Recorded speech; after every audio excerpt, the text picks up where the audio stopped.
अस्सलाम वालेकुम जी, कैसे हैं सब लोग? होप सो सब ठीक होंगे। आज हम 10th क्लास की केमिस्ट्री चैप्टर 15 का टॉपिक देखेंगे, लिमिटिंग रिएक्टेंट। लिमिटिंग का मतलब होता है जिसकी अमाउंट जो होती है वो कम होती है, या फिर कह लें कि जो रिएक्शन को कंट्रोल कर रहा होता है, लिमिटाइज कर रहा होता है। ठीक है, अब लिमिटिंग रिएक्टेंट होते क्या है, किस तरह से हम इनको मालूम कर सकते हैं, वो है हमारे पास। कहते हैं केमिकल रिएक्शन में आमतौर पर इसकी मतवाजन केमिकल मसावात को मद्देनजर रखते हुए स्टैक्योमेट्री की निस्बत के मुताबिक रिएक्टेंट को नहीं मिलाया जाता। यार समटाइम हमें मुतवाजन जो मसावात है वो हमें बता रही होती है कि रिएक्टेंट हमें कितने कितने चाहिए, कितने उनके मोल चाहिए, लेकिन हम उस निस्बत से रिएक्टेंट्स को नहीं मिलाते। रिएक्टेंट्स उनको बोलते हैं बच्चे जो आपस में रिएक्शन करके आप लोग को कोई चीज बना के देते हैं, जो बन रही होती है उसको प्रोडक्ट बोलते हैं। कहते हैं समटाइम क्या होता है, तजर्बे में जब हम लोग तजर्बा कर रहे होते हैं लेबोरेटरी वगैरह में, तो हम क्या करते हैं किसी एक रिएक्टेंट की तादाद ज्यादा ले लेते हैं, उसकी मिकदार ज्यादा ले लेते हैं। ठीक है, ये यूजुअली कब किया जाता है कि जब एक रिएक्टेंट जो होता है वो काफी ज्यादा कीमती होता है, हम चाह रहे होते हैं वो जाया ना हो, तो हम क्या करते हैं दूसरे रिएक्टेंट की ज्यादा मिकदार ले लेते हैं। ज्यादा मिकदार वाला फिर क्या होगा, वो हमारे पास बच जाएगा, और जो कीमती होगा वो सारे का सारा खत्म हो जाएगा। दूसरा रिएक्टेंट जो है वो हमारे पास कह लें मुकम्मल तौर पर खत्म हो जाएगा, जो हमारे पास एक्सपेंसिव होता है। कहते हैं जो रिएक्टेंट हमारे पास फौरी तौर पर इस्तेमाल हो जाता है वो लिमिटिंग रिएक्टेंट होता है, और हमारे पास कह लें जो लिमिटिंग रिएक्टेंट होता है वही बेसिकली कंट्रोल कर रहा होता है हमारे पास प्रोडक्ट कितना है। अब इस सारे पैसेज को अगर मैं आपको एग्जाम्पल के जरिए समझाऊं तो इसको देखते हैं। कहते हैं मिसाल के तौर पर ये मेरे पास एक केमिकल इक्वेशन है, एक मुतवाजी मसावात है। ठीक है, मुतवाजन बैलेंस मसावात है कि आयरन जो है वो सल्फाइड के साथ रिएक्शन करेगा तो आयरन सल्फाइड बनाएगा। यहाँ पे मुझे क्वेश्चन से पता चल रहा है, मसावात से पता चल रहा है कि मुझे एक मोल ही किसका लेना है। बच्चे जिसके साथ कुछ ना लिखा हो उसका मतलब होता है एक है। हमें आयरन का भी एक मोल लेना और सल्फर का भी एक मोल लेना है। जब ये दोनों रिएक्शन करेंगे तो आयरन सल्फाइड एक मोल बन जाएगा। तो मतवाजी मसावात तो मुझे बता रही है कि एक एक रेशियो है, मतलब जितने मैं इसके लूंगी आयरन के उतने ही मैं उसके सल्फर के लूंगी। लेकिन कहते हैं समटाइम हम क्या करते हैं, हम लोग जब एक तजर्बा करते हैं हम इस मसावात के मुताबिक नहीं चलते। हम क्या करते हैं किसी एक रिएक्टेंट की ना ज्यादा मिकदार ले लेते हैं। जैसे आयरन की मैं ज्यादा मिकदार ले लेती हूँ, सल्फर की कम ले लेती हूँ। ये कब कब तकरीबन किया जाता है, जब हमारे पास कोई रिएक्टेंट होता है ना वो हमारे पास कह लें कीमती होता है, एक्सपेंसिव होता है। जैसे मिसाल के तौर पे मैं ये कर लूँ कि मेरे पास सल्फर जो है वो कीमती है, मैं चाह रही हूँ कि जितना मैं सल्फर लूँ सारे का सारा ये मेरे पास रिएक्शन में इस्तेमाल हो जाए। तो मैं क्या करूँगी, सल्फर की मिकदार कम लूंगी, इसके मुकाबले में जो दूसरा रिएक्टेंट होगा उसकी मिकदार में ज्यादा ले लूँगी। जब रिएक्शन होगा ना तो सल्फर इसके आयरन के साथ रिएक्शन करेगा तो सल्फर सारे का सारा खत्म हो जाएगा। एट द एंड हमारे पास जो आयरन है उसकी थोड़ी सी मिकदार बच जाएगी। तो जो पहले खत्म हो जाता है, जो सारे का सारा खत्म हो जाता है, उसी को हम नाम देते हैं लिमिटिंग रिएक्टेंट का। तो वो इसी चीज को कह रहा है कि मतवाजी जो मतवाजन केमिकल मसावात है उससे तो हमें पता चल रहा होता है कि हमें कितना कितना रिएक्टेंट लेना चाहिए। जैसे मैंने आपको ये दिखाया भी है कि यहाँ से मुझे पता चल रहा है कि जितना मेरे पास आयरन होगा उतना ही मेरे पास सल्फर होगा। लेकिन जब हम तजर्बा करते हैं तब हम उनकी एक जैसी मिकदार नहीं लेते, हम क्या करते हैं किसी एक रिएक्टेंट की मिकदार जो वो जरूरत से ज्यादा ले लेते हैं। ये कब हम करते हैं, जब हमारे पास क्या होता है कोई रिएक्टेंट ज्यादा महंगा होता है, कीमती होता है, तो हम चाह रहे होते हैं वो पूरे का पूरा हमारे पास इस्तेमाल हो जाए, तो हम उसकी मिकदार कम ले लेते हैं, किसी दूसरे की हम ज्यादा ले लेते हैं। तो इसमें क्या होगा कि जो कीमती होगा वो पूरे का पूरा इस्तेमाल हो जाएगा, तो हम कहेंगे कि हमारे पास जो दूसरा होगा वो थोड़ा सा ज्यादा बच जाएगा। जो हमारे पास पूरे का पूरा इस्तेमाल हो जाता है वो हमारे पास क्या होता है, उसका लिमिटिंग रिएक्टेंट होता है। उसी को हम लोग नाम देते हैं लिमिटिंग रिएक्टेंट। लिमिटिंग रिएक्टेंट होता है कि जो हमारे पास पूरे का पूरा इस्तेमाल हो जाए, मुकम्मल तौर पर इस्तेमाल हो सके। ठीक है, अब कहते हैं ये जो लिमिटिंग रिएक्टेंट है इसी को हमने तारीफ की हुई है कि जो हमारे पास पूरी तरह इस्तेमाल हो जाए। या फिर इसकी मिसाल ना, एक और मिसाल हमारी जो डेली लाइफ है रोजमर्रा जिंदगी में वो ये ली जाती है जब हम सैंडविच बनाते हैं। कहते हैं मिसाल के तौर पर हमने सैंडविच बनाना है, ये एक प्रोडक्ट है जो हम लेना चाह रहे हैं। उसके लिए हमें रेक्टेंट क्या चाहिए होते हैं, हमें यूजुअली चाहिए होते हैं दो हमारे पास ब्रेड के हमें पीसेस चाहिए होते हैं, और एक हमें शामी चाहिए होता है, या फिर चीज हमें चाहिए होती है। एक हमें चीज का पीस चाहिए होता है। हमें पता है कि हमारे पास रेशो क्या होनी चाहिए कि दो ब्रेड के पीसेस होनी चाहिए और एक चीज होनी चाहिए, तब हमारे पास एक सैंडविच बनेगा। लेकिन कहते हैं जब हमने ज्यादा मिकदार में हमने बनाने होते हैं तो हम काफी ज्यादा ब्रेड के पीसेस ले लेते हैं और हम चीज के भी स्लाइसेस ले लेते हैं। कहते हैं हम ब्रेड के, फॉर एग्जाम्पल मैंने 28 जो है ना वो मेरे पास ब्रेड के पीसेस हैं, और मैंने 11 पीसेस ले लिए चीज के। अब मुझे पता है हर दो ब्रेड के दरमियान एक चीज का, एक शामी का पीस आएगा तो सैंडविच बन जाएगा, फिर ये दूसरा सैंडविच। तो इस तरह से ये सैंडविच बनते जाएंगे कि मेरे पास ये सारी की सारी चीज खत्म हो जाएगी और कुछ ब्रेड जो है मेरे पास एक्स्ट्रा बच जाएंगे। अब यहाँ पे देखिए मुझे चीज मेरे पास एक्सपेंसिव थी, तो मैंने क्या किया, मैंने इसको ज्यादा मिकदार लेने की बजाय ना मैंने क्या चाहा, मैंने मेरा ये यहाँ पे कह लें कि था कि ये चीज जो है ना ये खत्म हो जाए, ये जाया ना हो, तो मैंने इसकी मिकदार कम ले ली। अब ये मिकदार कम लेने की वजह से ये क्या होगी, ये सारी की सारी इस्तेमाल हो गई है, ब्रेड अभी भी बच गए हैं, तो ये पहले जो चीज खत्म होगी, ये चीज पहले खत्म होगी, ये लिमिटिंग रिएक्टेंट है।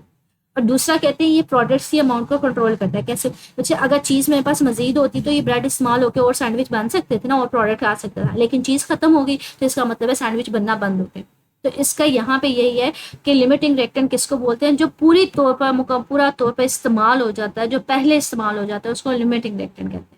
और ये क्या करते हैं, किसी भी रिएक्शन में प्रोडक्ट की बनने वाली मिकदार का तयन भी यही रिएक्टेंट करता है। मतलब मैंने आपको वही अगेन बात की है कि अगर मेरे पास मजीद थोड़ी सी चीज़ होती तो और सैंडविच बन सकते थे, लेकिन जैसे ही चीज़ खत्म हुई, सैंडविच बनना बंद हो गए, प्रोडक्ट बनना बंद हो गई, तो हमने कहा हमारे पास क्या है कि ये मेरे पास लिमिटिंग रिएक्टेंट है। लिमिटिंग रिएक्टेंट ही डिसाइड करता है कि मजीद प्रोडक्ट बनेगा या नहीं बनेगा। तो जो मिकदार जो हमारे पास रिएक्टेंट पहले खत्म हो जाए या फिर जो हमारे पास कह लें कम हो, उसको हम नाम क्या देते हैं, लिमिटिंग रिएक्टेंट का। तो यहाँ से काफी हद तक आपको आइडिया हो गया होगा। कहते हैं अगर कहीं पे हमने रिएक्टेंट्स लिए हैं, कोई रिएक्शन करवा रहे हैं, हमने पता करना है कि कौन सा लिमिटिंग रिएक्टेंट है, वो कैसे पता करेंगे। कहते हैं उसके लिए 3 स्टेप्स हैं। सबसे पहले कहते हैं जो रिएक्टेंट्स दिए गए हैं ना, उन रिएक्टेंट्स में जो भी आपके पास दिए हैं उनके पहले मोल्स की तादाद मालूम करें। दूसरा स्टेप क्या है कि जो आप प्रोडक्ट लेना चाह रहे हैं, जो हमारे पास रिएक्टेंट की मदद से प्रोडक्ट आएगा, उस प्रोडक्ट के मोल्स की तादाद मालूम करें। तीसरा स्टेप क्या है, आप देखें कि जो रिएक्टेंट्स हमने लिए थे उनके जो मोल्स निकाले थे, किसके मोल्स कम है। जिसके मोल्स कम होंगे ना, वो हमारे पास प्रोडक्ट की कम मिकदार देगा, वही हमारे पास लिमिटिंग रिएक्टेंट होगा। इन 3 स्टेप्स को काफी हद तक समझने में मदद मिलेगी जब हम इस मिसाल को देखेंगे। कहते हैं फोटोसिंथेसिस के रिएक्शन, ये नीचे रिएक्शन दिया हुआ है। कहते हैं इस रिएक्शन के जरिए हमारे पास ग्लूकोज की कितनी मास है, 25 ग्राम ग्लूकोज का। ऑक्सीजन का कितना मास है, हमारे पास 40 ग्राम है। तो ग्रामों में कितना कार्बन डाइऑक्साइड आएगा। तो आपसे ये इस प्रोडक्ट के बारे में पूछ रहा है कि पहली बात कि हमारे पास इसका मास दिया हुआ है ग्लूकोज का, मतलब ये 2 रिएक्टेंट्स है, जब रिएक्टेंट्स मिलते हैं तो प्रोडक्ट आता है।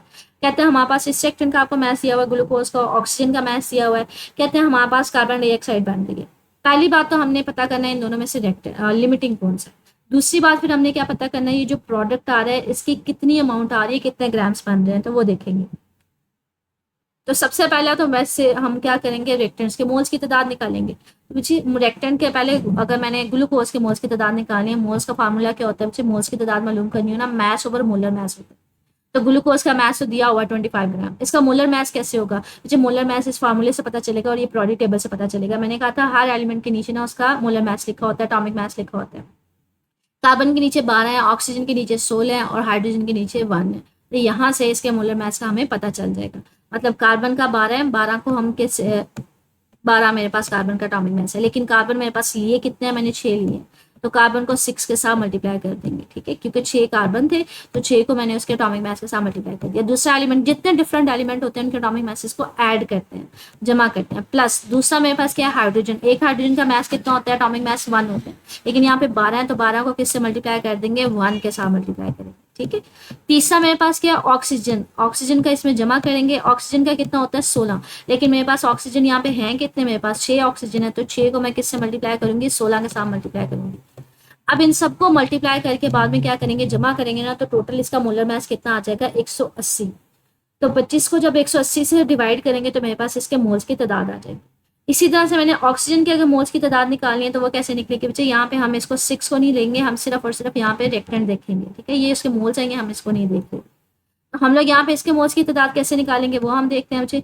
एक कार्बन का हमारे पास क्या होता है, एक कार्बन का जो एटॉमिक मास होता है वो 12 होता है, लेकिन सॉरी कार्बन का कह रही हूँ, एक ऑक्सीजन, ऑक्सीजन का निकालना चाह रहे हैं, ऑक्सीजन का कितना होता है 16 होता है, लेकिन हमारे पास ऑक्सीजन कितने हैं, 2 हैं, तो मैं 2 को किससे मल्टीप्लाई कर दूंगी, 16 के साथ। तो इसका हमारे पास मोलर मास कितना आ जाएगा, 32 आ जाएगा।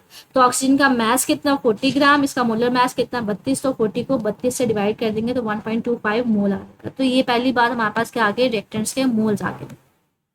दूसरी बात हमने ये बात की थी, दूसरा स्टेप क्या है कि हमने पता करना है कि रिएक्टेंट के मोल से प्रोडक्ट के कितने मोल्स बन रहे हैं। तो पहले तो मैं ये पता करूंगी कि हमारे पास ग्लूकोज आपके पास प्रोडक्ट के कितने मोल्स देगा, फिर मैं पता करूंगी कि ऑक्सीजन जो है वो हमारे पास प्रोडक्ट के कितने मोल्स देगा कार्बन डाइऑक्साइड के। तो पहले ग्लूकोज का देखें, यहाँ पे ग्लूकोज के बच्चे कोई भी नहीं है वैल्यू, तो इसका मतलब है यहाँ पे 1 है।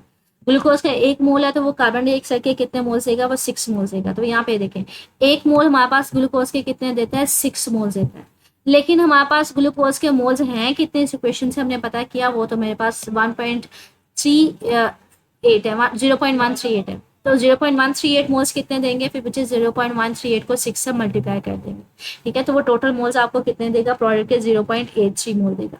अब मैंने पता करना है कि मेरे पास जो रिएक्टेंट है सेकंड वाला कार्बन डाइऑक्साइड सॉरी ऑक्सीजन, वो कितने मोल्स देगा, वो वो भी इसी केमिकल इक्वेशन से पता चलेगा। ये देखें 6 ऑक्सीजन है तो 6 ही कार्बन डाइऑक्साइड है, तो मतलब सेम सेम मोल आ रहे हैं। यहाँ पे देखिए हमने इस इक्वेशन से पता किया कि हमारे पास 6 मोल्स ऑक्सीजन के होंगे तो 6 ही कार्बन डाइऑक्साइड के होंगे, ठीक है। लेकिन हमारे पास एक्चुअल में मोल हैं कितने ऑक्सीजन के, वो 1.25 है। तो फिर मतलब हमारे पास अगर 6 इसके हम ले रहे थे तो 6 इसके बन रहे थे, अगर मैं 1.25 इसके लूंगी तो इसके भी कितने आएंगे, 1.25 ही आएंगे, क्योंकि सेम रेशियो है। तो 1.25 मोल्स में ऑक्सीजन के लेती हूँ तो कार्बन डाइऑक्साइड के भी कितने आएंगे, 6 आएंगे। इसको लिखा वैसे किस तरह से जा सकता है, 6 इधर है 6 इधर है, 6 मोल्स ऑक्सीजन के कितने दे रहा है, 6 मोल कार्बन डाइऑक्साइड के दे रहा है। तो अगला मैं अगर 1.25 करती हूँ तो 6 उधर जाकर डिवाइड हो जाएगा, 1.25 को हम मल्टीप्लाई कर देंगे। ये ना 3 स्टेप फॉर्मूला होता है। पहला होता है कि स्टैंडर्डाइज कर देना, कि जो हमें यहाँ पे इस बैलेंस केमिकल इक्वेशन से पता चल रहा है जो स्टैंडर्ड वैल्यू, कि 6 आपको कितने मोल्स दे रहा है, 6 मोल्स दे रहा है। तो ये पहला स्टेप होता है। दूसरा स्टेप क्या होता है, 6 की जगह 1 लिख देना, बाकी सारा का सारा उसी तरह से आ जाएगा, ठीक है। अब जब 1 लिखेंगे तो जो पहले ऊपर 6 होती है ना, ये दूसरी साइड पे जाके डिवाइड हो जाएगा, तो ये 6/6 आ जाएगा, ठीक है। तीसरा स्टेप क्या होता है कि जो आपके पास डिमांड किया हुआ है, यहाँ पे डिमांड कितना किया हुआ है कि ऑक्सीजन के मोल्स कितने हैं, 1.25, तो वो कितने मोल्स होंगे। तो तीसरा क्या होता है, 1.25 लिखूंगी तो वो दूसरी साइड पे जाके क्या हो जाएगा, मल्टीप्लाई, तो 6/6 मल्टीप्लाई 1.25। तो यहाँ पे इस फॉर्मूले के अकॉर्डिंग भी देख सकते हैं, या फिर आप वैसे इसको रेशियो के अकॉर्डिंग देखना चाहें तो वो हमें पता चल रहा है कि अगर 6 ऑक्सीजन के 6 ही कार्बन डाइऑक्साइड के, तो अगर 1.25 ऑक्सीजन के होंगे तो 1.25 ही कार्बन डाइऑक्साइड के होंगे। अब मेरे पास प्रोडक्ट के ये मोल जो ऑक्सीजन दे रहा है वो 1.25 दे रहा है, और जो मेरे पास ग्लूकोज दे रहा है वो 0.83 मोल दे रहा है। तो कौन प्रोडक्ट के कम मोल्स दे रहा है, ग्लूकोज दे रहा है। तो ग्लूकोज मेरे पास क्या है, लिमिटिंग रिएक्टेंट है, क्योंकि ये मैंने पढ़ा था कि जो रिएक्टेंट हमारे पास प्रोडक्ट की कम मिकदार देगा वो लिमिटिंग रिएक्टेंट होगा। अब ग्लूकोज तो मेरे पास प्रोडक्ट के कम मोल्स दे रहा है, तो मेरे पास ग्लूकोज क्या है, लिमिटिंग रिएक्टेंट है। तो यहाँ से मुझे पता चल गया कि ग्लूकोज जो है वो कम मिकदार दे रहा है, कम उसके मोल्स दे रहा है, इसलिए ग्लूकोज क्या है, लिमिटिंग रिएक्टेंट है। अब कार्बन डाइऑक्साइड का हमने मास मालूम करना है, वो कैसे मालूम करेंगे बच्चे, उसके मोल्स को हम उसके मोलर मास से मल्टीप्लाई कर देंगे। मोल्स हमारे पास क्या है, लिमिटिंग रिएक्टेंट जो मोल्स देगा बच्चे वही प्रोडक्ट के मोल्स होंगे। तो हमारे पास प्रोडक्ट के मोल्स कितने हैं, जो आ रहे हैं कार्बन डाइऑक्साइड के लिमिटिंग रिएक्टेंट से, वो 0.83 है। तो 0.83 को हम क्या करेंगे, इसके मोलर मास से मल्टीप्लाई कर देंगे। कार्बन डाइऑक्साइड है, कार्बन डाइऑक्साइड का बच्चे मोलर मास कैसे पता चलेगा, पीरियोडिक टेबल से। कार्बन है, इसका मोलर मास कितना होता है, 12 होता है। ऑक्स में ऐड कर देंगे ऑक्सीजन का कितना होता है बच्चे, 16। लेकिन ऑक्सीजन हमारे पास है कितने, 2 हैं, तो ऑक्सीजन के मोलर मास को या एटॉमिक मास को 16 को हम किससे मल्टीप्लाई करेंगे, 2 से, और उसको ऐड कर देंगे 12 में, तो ये 44 आ जाएगा, ठीक है। तो हम क्या करेंगे, जो कार्बन डाइऑक्साइड जो प्रोडक्ट है उसके मोल्स को उसके मोलर मास से मल्टीप्लाई करेंगे तो आपको उसका मास दे देगा, ठीक है। तो ये हमारे पास एक एग्जाम्पल थी कि हमारे पास अगर लिमिटिंग रिएक्टेंट फाइंड आउट करना हो तो कैसे हम मालूम करते हैं। सबसे पहले हम रिएक्टेंट्स जो होते हैं उनके मोल्स की तादाद मालूम करते हैं, फिर हम कहते हैं जो डिफरेंट रिएक्टेंट्स हैं वो कितना प्रोडक्ट के मोल्स देंगे। हमने ग्लूकोज के जरिए मालूम किया कि हमारे पास प्रोडक्ट के कितने मोल्स आएंगे, फिर हमने ऑक्सीजन के जरिए मालूम किया कि हमारे पास प्रोडक्ट के कितने मोल्स आएंगे। जो हमारे पास कम मोल्स देगा प्रोडक्ट के वही लिमिटिंग रिएक्टेंट होगा। तो हमने पता कर लिया कि हमारे पास ग्लूकोज है वो कम मोल दे रहा था, वो लिमिटिंग रिएक्टेंट था। अब जितने हमारे पास कम मोल्स होते हैं वही प्रोडक्ट के मोल्स होते हैं, तो कम मोल्स हमारे पास कितने थे, हमारे पास प्रोडक्ट के कितने आ रहे थे, 0.83।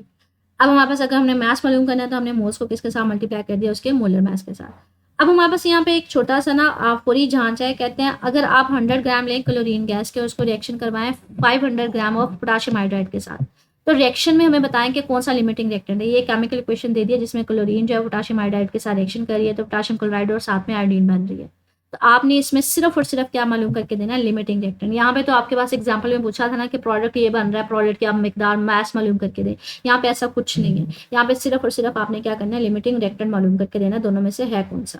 तो चलिए इसको मालूम करते हैं। ये पहले हमारे पास क्वेश्चन लिखी हुई है, क्लोरीन जो है पोटाशियम हाइड्राइड के साथ रिएक्शन कर रही है, पोटाशियम क्लोराइड बन रही है, साथ में आयोडीन गैस बन रही है। तो मास हमारे पास किसका दिया हुआ है, क्लोरीन गैस का और पोटाशियम हाइड्राइड का, ठीक है। अब क्लोरीन का हमने 2 रिएक्टेंट्स है, एक क्लोरीन रिएक्टेंट है और एक पोटाशियम हाइड्राइड। तो पहला स्टेप क्या है कि हमने क्या मालूम करना है, हमने रिएक्टेंट्स के मोल्स की तादाद मालूम करनी है, ठीक है। तो मोल्स की तादाद कैसे आती है बच्चे, मास ओवर मोलर मास आती है। तो अगर मैंने क्लोरीन का मालूम करना है, क्लोरीन का मास कितना है 100, पोटाशियम हाइड्राइड का कितना है 500। तो अब अगर मैंने क्लोरीन के मोल्स की तादाद मालूम करनी है तो वो कैसे मिलेगी बच्चे, मास ओवर मोलर मास आ जाएगा। क्लोरीन का मास कितना होता है, 100 ग्राम दिया हुआ है, ठीक है। मोलर मास क्या होता है बच्चे, क्लोरीन का जो मास होता है ना वो हमारे पास होता है एटॉमिक मास 35.5 होता है। ये आपको कहाँ से पता चलेगा, ये आपको पीरियोडिक टेबल से पता चलेगा, अगेन वही बात।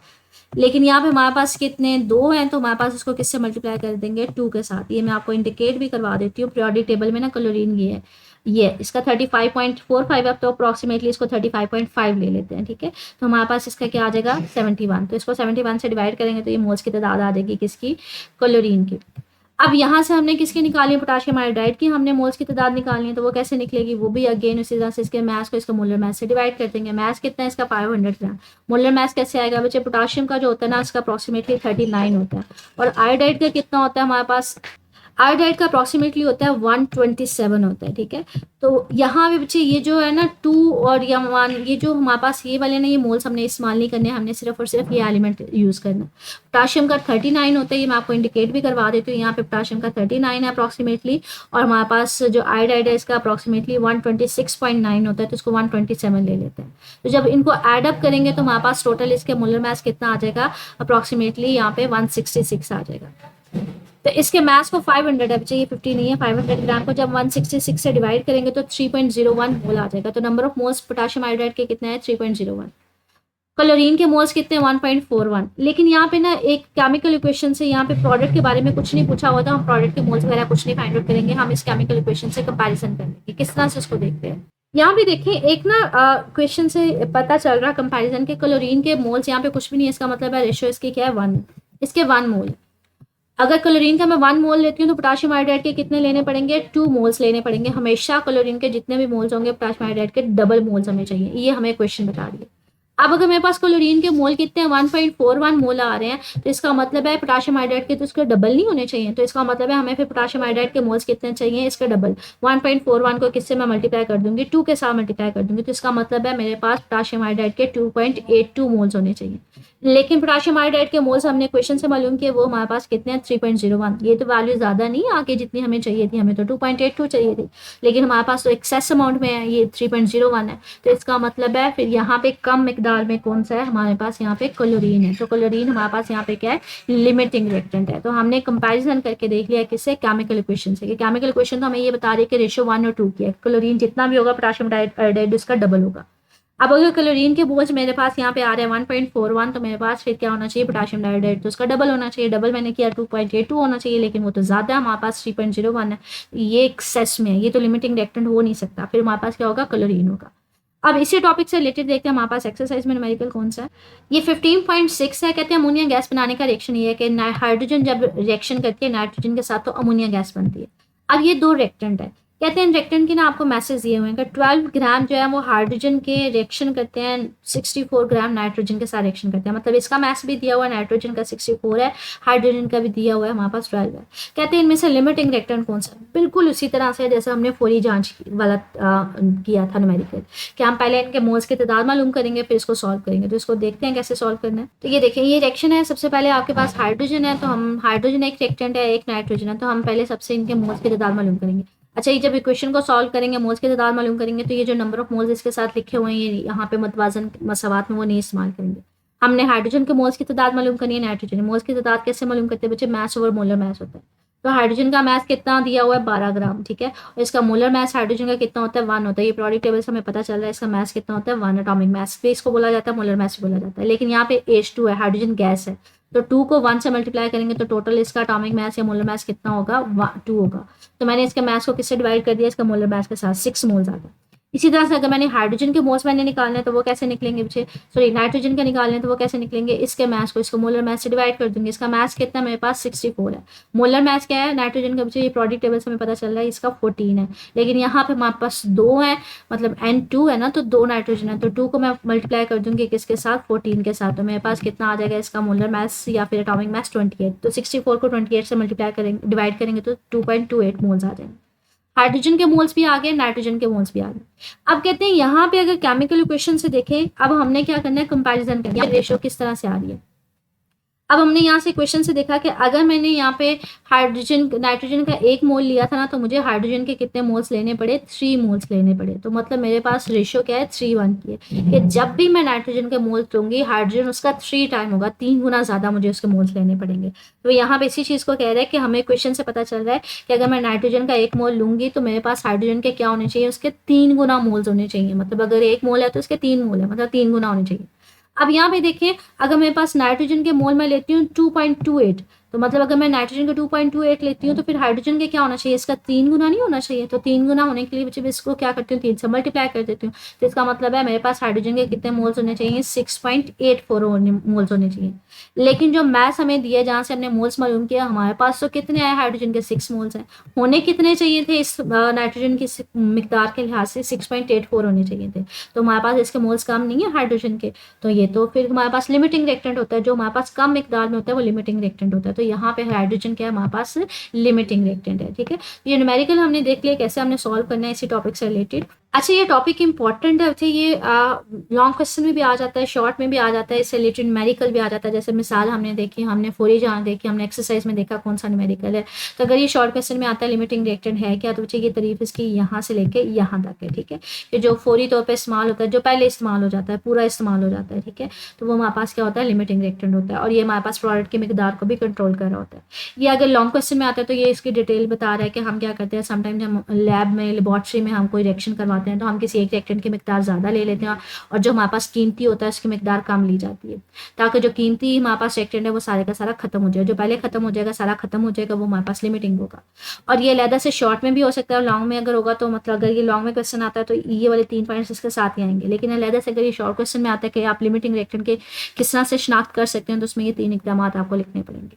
आगे ये जो मिसाल है या फिर फोरी जहाँ थे, ये न्यूमेरिकल है, वो तो अलहदा से न्यूमेरिकल में आपके पास बन सकता है। तो मजीद इससे रिलेटेड बच्चे कुछ पूछना हो कमेंट सेक्शन में पूछ लीजिएगा। ओके, अल्लाह हाफिज़।